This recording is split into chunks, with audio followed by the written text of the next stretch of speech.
Hello， 大家好。这棵用木炭种植的兰花，从春天开花到现在，已经有7、8个月了吧。最后这几朵花还在开着，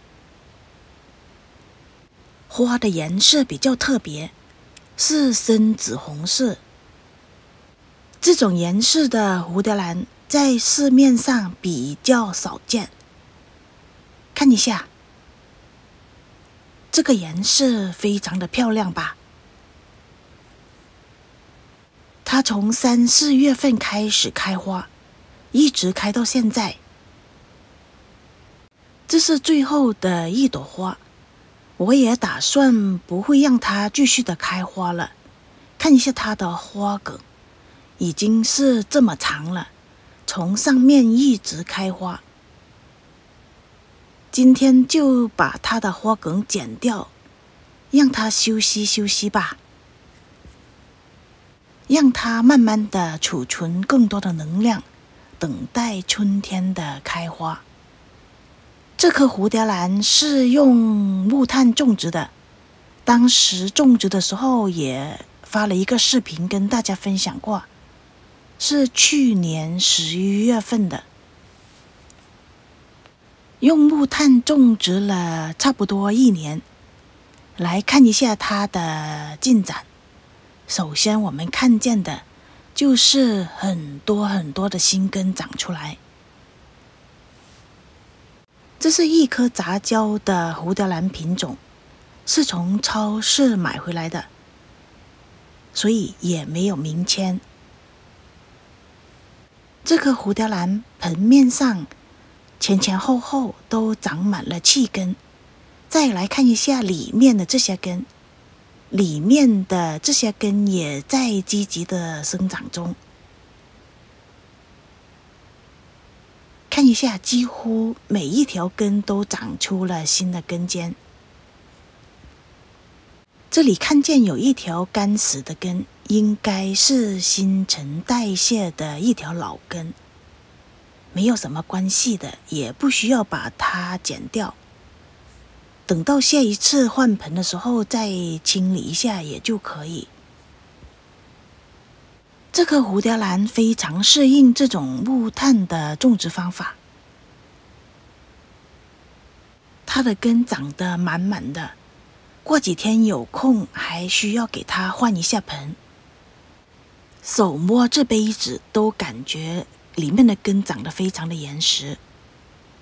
再来看一下这一颗蝴蝶兰，这是一颗白象形文字蝴蝶兰。白色的象形文字兰比较少见，通常我们见到的都是紫红色斑纹的象形文字。这一颗蝴蝶兰是去年冬天团购回来的，当时收到这颗蝴蝶兰的时候也是不是非常的理想，就把它摆在木炭上。差不多1年之后，这颗蝴蝶兰长出新的根，也长出了花梗，开出了第一朵花。这颗蝴蝶兰的进展我还是非常的满意，长出几条比较粗壮的根。再仔细看一下它的花，有没有觉得它的花有一点奇怪呢？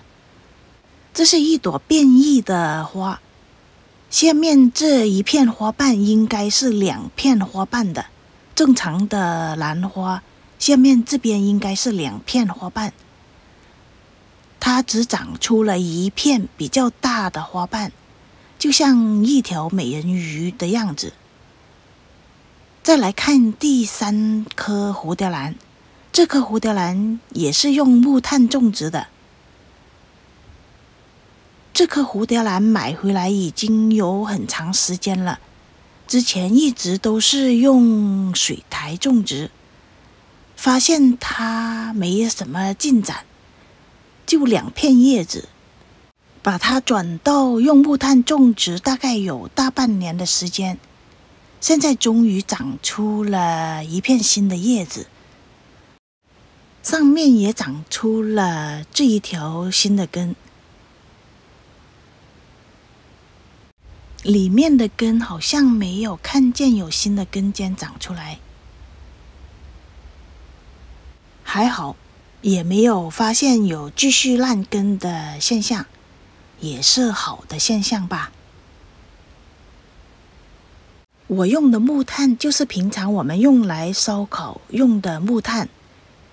一般 barbecue 用的木炭呢，个头比较大，买回来还需要把它砸碎了再来种植兰花。用木炭种植的兰花，怎么样判断这棵兰花是适应用木炭来种植的呢？首先检查一下它们的根。健康的兰花，所有的根尖都在积极的生长中。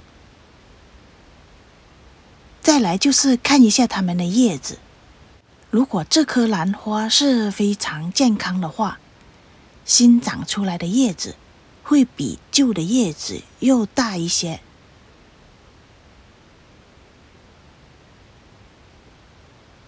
这两片叶子都比原来的叶子又大，就说明了这棵兰花非常的健康，也非常喜欢它现在的生长环境。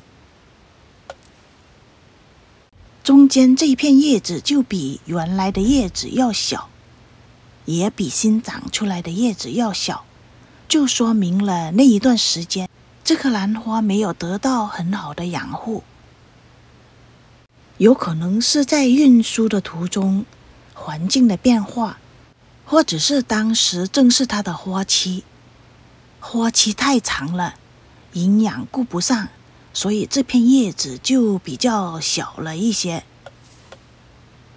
它现在长出了一片新的叶子，叶子越多，就更有机会长出新的花梗。花梗通常都会在第二片叶子底下面长出来，也就在这边长出一个新的花梗。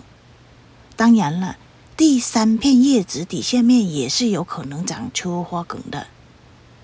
再来看一下这一棵，这一棵呢，它的老的花梗是之前长出来的，新的花梗只能从这两片叶子长出来。这棵蝴蝶兰现在长得弱弱的，要它长出花梗还不是容易的事情。再来看一下这一棵，它的花梗也是从第二片叶子长出。这几棵就是我用木炭种植的蝴蝶兰。木炭有杀菌消毒的作用，对蝴蝶兰的生长也有很大的帮助。之前也发过一个视频跟大家分享过木炭的好处，今天就不再啰嗦了。木炭种植蝴蝶兰就跟大家分享到这，谢谢您的观看。